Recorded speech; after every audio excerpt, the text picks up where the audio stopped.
wanted to share a story with you all tonight. And before I read the story for you, I just want to let you know we have a few fun things coming up as we head towards Christmas. And the first one is this Friday night. We're going to have an outdoor kids movie. We're going to watch The Grinch, the cartoon, the new one. Well, not new. It came out last year, I think, but it's really funny. My kids love it. So that's going to be at 6:30 at church, and we're going to have it set up so that if you want to sit in your car and stay warm, you can totally do that. It can be like a drive-in theater, and we're going to have popcorn and hot chocolate. So it's going to be really fun. So join us for that 6:30 on Friday. And then Sunday, we're having kids church in person. So make sure your parents RSVP for that if you're coming to kids church.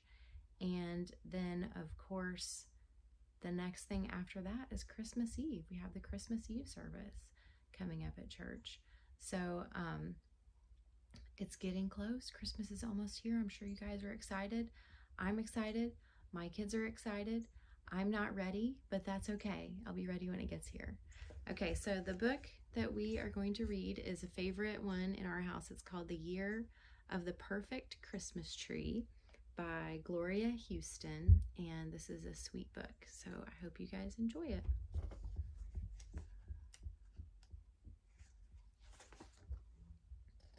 Isn't that pretty? I just want to go there. It was getting toward Christmas in the valley of Pine Grove. The wise folk said the old woman in the sky was picking her geese, for the Appalachian Mountains lay blanketed with snow. The road wound like white ribbons around the misty blue ridges, tracked by the runners of wagons, sleds, and sleighs. Occasionally, an automobile chugged its way through the silence. Across the ocean, the Great War raged, but in the valley, all was at peace. It was getting on toward Christmas. Ruthie would never forget it. The Christmas when the village almost did not have a Christmas tree. It happened this way. Ruthie told me so.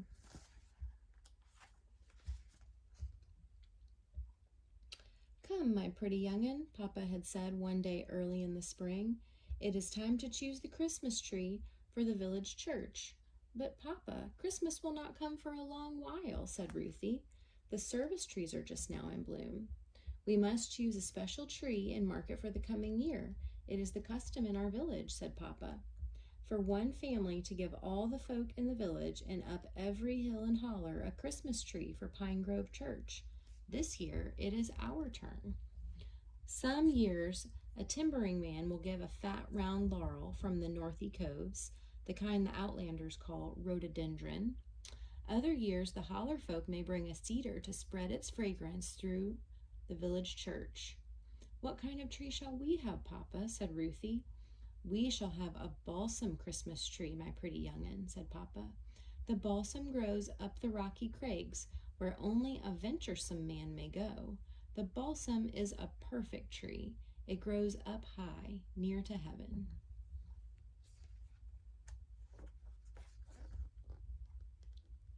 So Papa and Ruthie rode on old Petey's back, across the high cliffs and along the crags, looking for the perfect balsam Christmas tree. They rode and rode, from early morning until the sun was high in the sky. Finally they saw it, growing on the edge of a high cliff on Grandfather Mountain, alone with no other trees around it. Its green color was dark and rich. It was the perfect shape and size, its tip-tip-top pointing up to heaven. This will be our perfect Christmas tree, said Papa, and as is the custom, the self-same year you shall be the heavenly angel in the village Christmas play. It is fitting that you should mark the Christmas tree. Papa took the red ribbon from Ruthie's coal-black curls. He lifted her high in his strong arms. Tie this to the tip-tip-top, he said. Then he kissed the dimple in each of Ruthie's cheeks. There she is, tying the ribbon.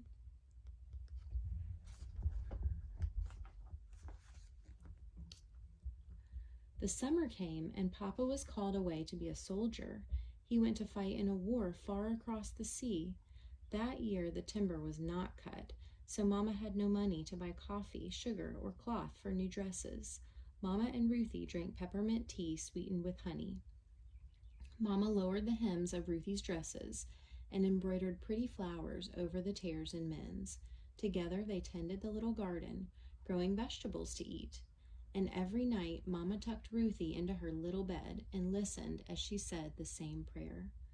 "Please send my papa home for Christmas," Ruthie whispered, "and please have old St. Nicholas bring me a doll with a beautiful dress, the color of cream, all trimmed with ribbons and lace." One day that fall, when the dried corn shocks rustled in the breeze, a package came from Papa. In it were soft silk stockings for Mama and blue satin hair ribbons for Ruthie. There was a letter, too. "I'll be home for Christmas," the letter said. "The war is finally over. The armistice was signed today." The days passed. Each day Ruthie ran home from school as fast as the deer that fed by the stream. "Is Papa home?" she called as she ran up the steps. But every day Mama said, "Not today, maybe tomorrow. He will come on the Tweetsy train." The days passed. Ruthie listened for the squeaky whistle of the little train the mountain folk called Tweetsy as it chugged through the valley and up the mountainside. One day Mama and Ruthie harnessed old Petey to the sled and went to the station at Pinola. But when the other men from the village stepped down from the train, Papa was not with them.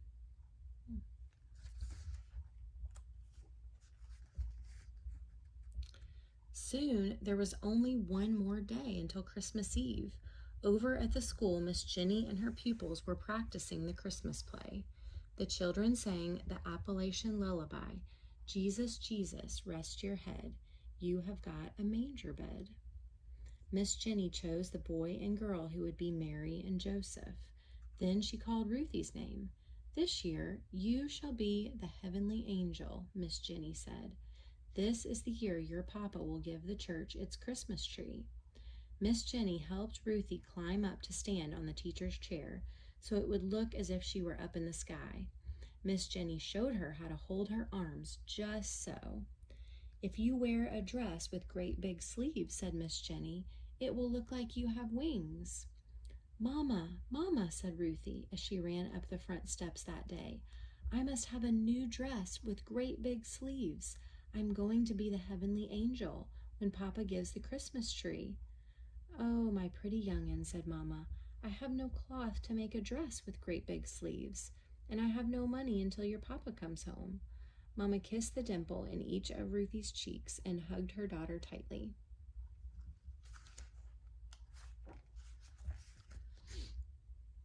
That night, the preacher from Pine Grove Church knocked at the door.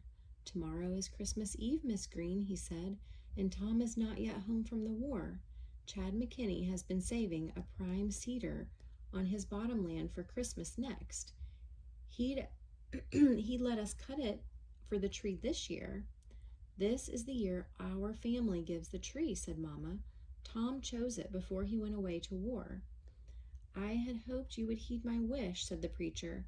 "The church must have a Christmas tree when tomorrow comes." "Tom is as good as his word. Our family will give the tree this year," said Mama.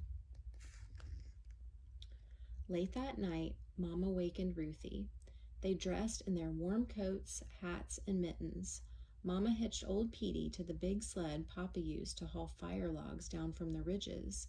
The moon shone silver as Mama and Ruthie made their way up the hill. Ruthie carried the lantern.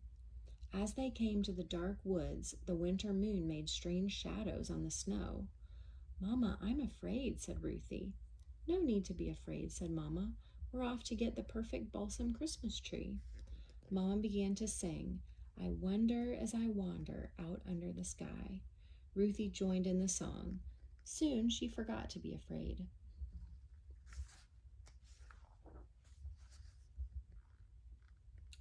Mama and Ruthie led old Petey and the sled up the hills and across the ridges, but they could not find the perfect balsam.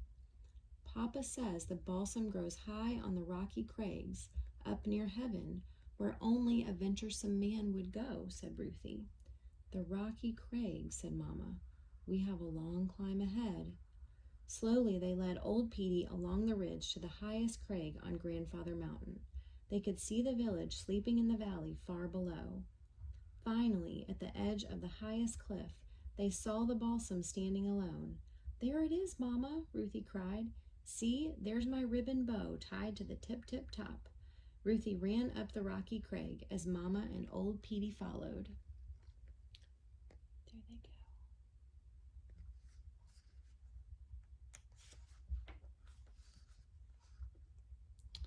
The blade of Papa's axe shone in the moonlight as Mama lifted it high. Thwack, crack, the sounds echoed through the rocks and hills. Then Mama picked up the saw and said, "Take hold of the end, my pretty young'un. Pull as hard as ever you can." Mama pulled, Ruthie pulled. Pull, pull, back and forth until the perfect balsam Christmas tree fell softly into the snow. Ruthie and Mama lifted the tree onto the sled and tied it there. Then they made their way down the ridge. "I saw 3 ships come sailing in on Christmas Day in the morning," they sang. Through the soft snow they led old Petey to the church. Together they lifted the perfect balsam Christmas tree from the sled and stood it in the corner near the belfry wall. Just as the sun was rising over Doe Hill, they hurried home.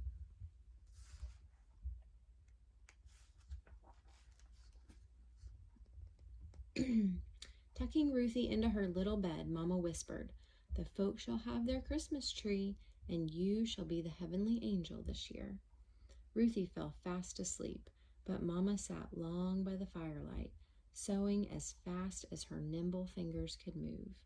First, she cut the ribbons and lace from a wedding dress the color of cream. From it, she fashioned a smaller dress with flowing sleeves. Then she took a soft silk stocking, stuffed it with lamb's wool, and stroked it until it was smooth and round.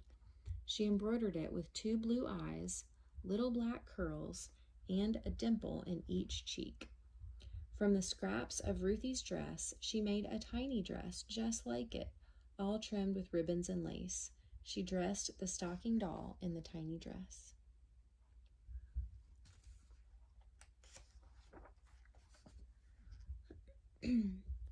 The sun was high in the winter sky when a knock came at the door. "Good Christmas Eve, Preacher Alice," Mama said. "Do come in and spell yourself." "Did you hear the news about the Christmas tree?" the preacher said.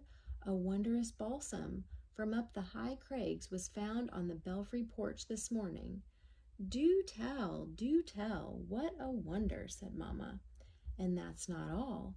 It's being told hereabouts that folks who live up the holler heard the angels singing high up on the ridge late into the night, and they were singing Christmas songs," said Preacher Alice.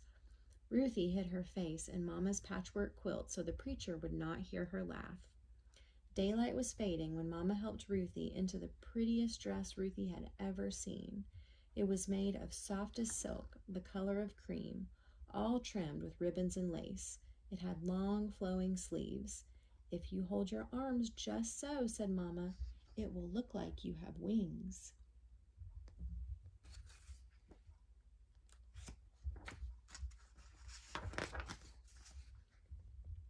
At the church, the ladies of the valley had decorated the perfect balsam Christmas tree. Reflections of the tiny red candles in their shiny holders fastened to the tips of the branches shone in the windows. Tied to the lower branches of the tree were presents wrapped in pretty paper. On the tip top was a tiny angel. The sexton rang the bell. From up and down the river road and from all the hills and hollers the folk were coming to celebrate the Christmas tree. A choir of children sat by the organ. The 3 kings waited outside the belfry door. Behind the bedsheet curtains, Mama helped the little Mary put her doll to bed in the manger straw. Ruthie climbed up and stood on the preacher's big chair. The ladies pushed the bedsheet curtains back. Ruthie could see herself in the dark church windows. She was careful to hold her arms just so. In her beautiful dress, it looked as if she had wings. "Behold, I bring you good tidings of great joy," said Ruthie, the heavenly angel.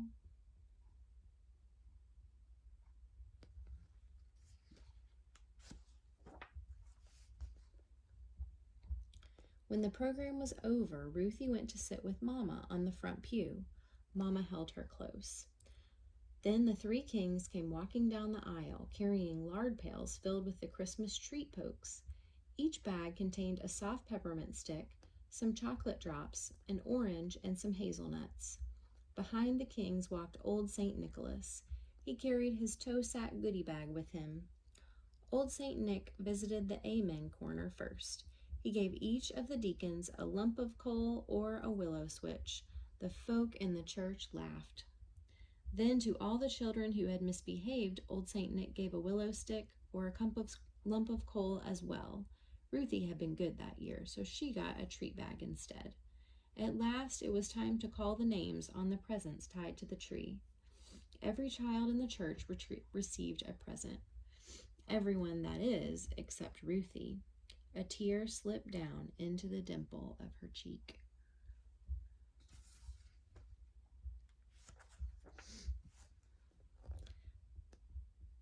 Then one of the kings reached to the tip-tip-top of the perfect balsam Christmas tree. He lifted the tiny angel down. "Why, Ruthie," said old St. Nick, "this tiny angel looks just like you." And it did. The tiny angel was wearing a dress just like Ruthie's. It was made of softest silk, the color of cream. It was trimmed with ribbons and lace. The sleeves were long and flowing, and it looked as if she had wings.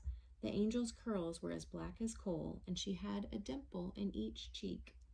Ruthie hugged the tiny angel and kissed its silky cheek, which felt just like the silk stockings Papa had sent to Mama. The preacher said the benediction, and St. Nicholas wished to one and all a happy Christmas.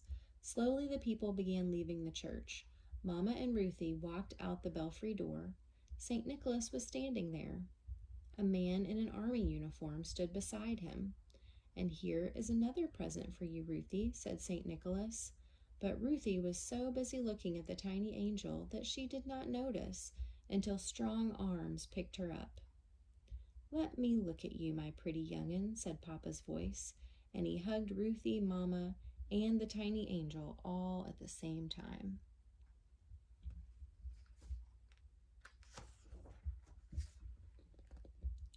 The village folk gathered around the church steps. Someone from the village began to sing, "Silent night, holy night, all is calm, all is bright." The folk in the village joined in, but Papa, Mama, and Ruthie, and the tiny angel hardly heard. They just hugged each other some more. And since that time, every year for more than 60 years, a tiny angel has stood on top of a perfect balsam Christmas tree. She wears a dress of softest silk, the color of cream, all trimmed with ribbons and lace. The sleeves are long and flowing, and it looks as if she has wings. The angel has coal-black curls and a dimple in each cheek. That's how it happened, the Christmas of the heavenly angel and the perfect balsam Christmas tree. Grandma Ruthie told me so. Can you see the tree with the little angel on top? There it is. So that is our Christmas story time for today. And that's just a sweet story, the year of the perfect Christmas tree. And we enjoyed that one at our house. So I hope you guys are excited and planning some fun things for Christmas, and that you also are always thinking about the reason for Christmas, why we celebrate Christmas, because God sent his son to come to earth and be born as a baby at Christmas time, and that's why we celebrate it, right? Okay, I hope to see you guys soon, and I'm excited for the things that we have coming up, and love you guys, and I'll see you later. Bye.